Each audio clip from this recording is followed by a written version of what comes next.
Thank you, Mr President. I seek leave to make a brief explanation before addressing a question without notice to the Minister for Primary Industries and Regional Development on the topic of government contracts. Is leave granted? Leave is granted. The Honourable Mr Sims.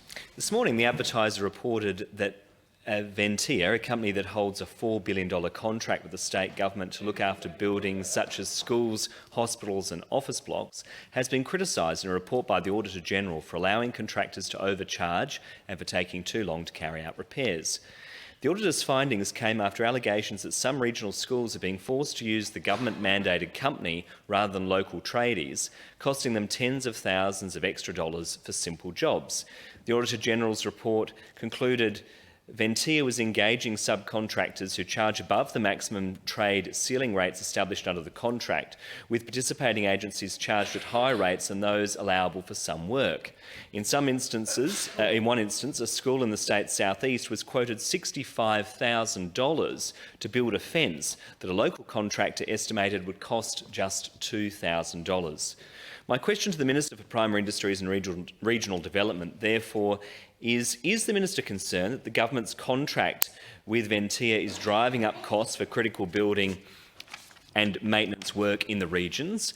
And would the government support a public builder that could undertake this work?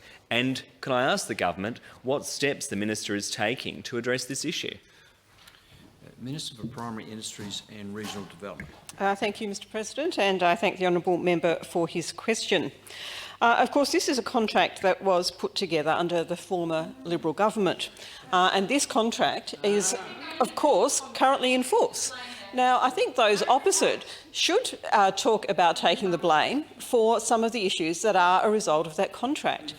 We talked, if I recall correctly, when we were in opposition and raised some of these concerns. I remember talking with some contractors or suppliers from Murray Bridge who were out the front of Parliament House, in fact, when this was being put forward by those opposite or their predecessors in the current government, in the previous government.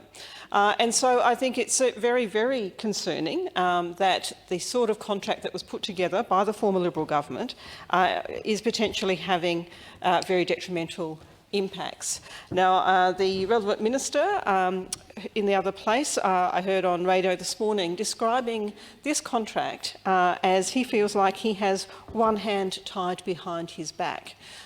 One hand tied behind his back in trying to address the issues that have come from this.